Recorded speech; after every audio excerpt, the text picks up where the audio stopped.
Бадыраңга кетип калса, бул сулады болот. Могул жерге өткөн жөктү бадыраңда чыккан баарын ала беребиз.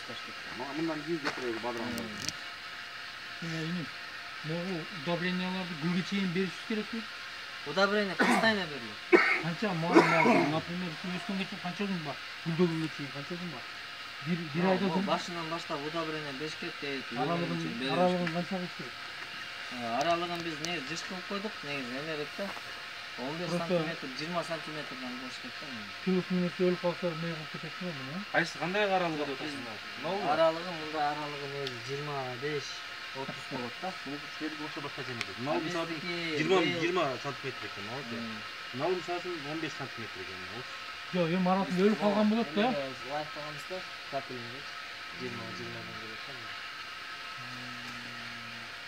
Анын айтып атат да, жыш кылып койсоңор советренный слабый болуп калат дейт. Жыш кылганда бул мындайынан да кылып ташташат да көбүчө. Эки катар сейип коюшат.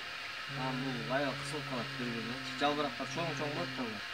Мындайдан биздики чоң эле болот. Мындай отурсак болот көп жыш кылыпчы. Мындайынан көп отурбайт. Бул жагы канча экөөнүн аралыгы? 1 метрден ашык. 120 ушундай да. 120 значит 1 рядтан болот экен да. 20 сантиметрден, э?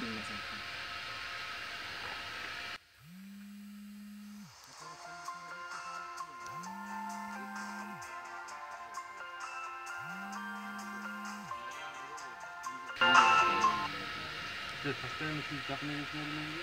Ardayım bile. Bilgi müsait veriyor da. Bizden bu uzunlar çıkarı da götür otasdan ya sança büyük olsa oşuncha жақсы да bu.